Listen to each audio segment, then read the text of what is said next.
to create educational safe space is to allow for people to express views even that go contrary to whatever's popular at the moment or whatever even we deem to be true at the moment.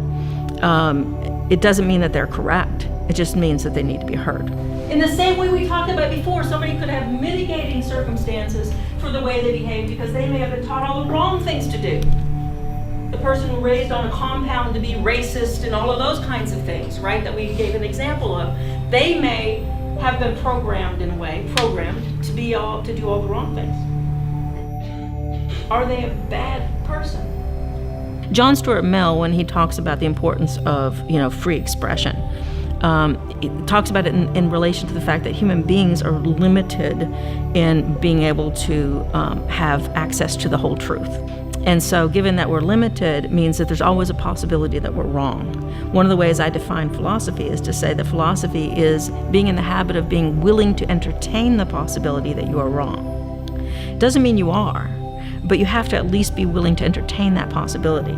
Because if you're not, you're simply being dogmatist, right? You're being dogmatic about your thinking.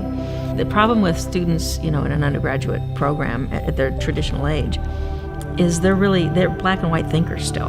Just tell me what the rule is. Just tell me what I'm supposed to do, right? And I think we're running into this as a campus. This is one of the reasons that I'm doing this talk. We're running into this as a campus because, it's not an either-or proposition. It's not a zero-sum game.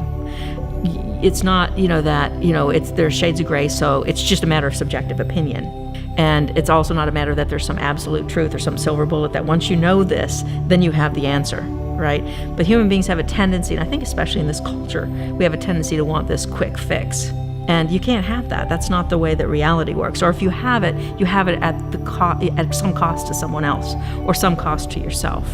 It's either cost in future meaning, it's cost in the richness that you can have in your life, it's cost in, there's a cost in not knowing people, being able to know people in a more meaningful way who think differently than you do. There's cost to other people in terms of not respecting them as moral equals. One of my favorite philosophers is John Dewey, who does a lot of philosophy of education. And he says, education is a matter of enlarging future, is a matter of growth. And he defines growth as enlarging future experience.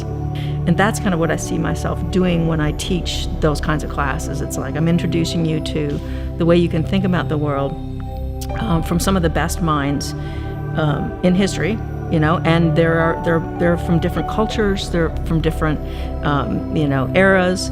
And in fact, I often will tell students that I'm teaching you something about the structures of your own consciousness, because whether or not you know these people are in there, they're in your mind, they're in your way of interpreting the world. So we talk about sort of an interpretive framework of beliefs through which you see the world. And it's filtered through parents, it's filtered through communities. I mean, it's obviously a very complex picture, but it behooves us, I think, to understand those things.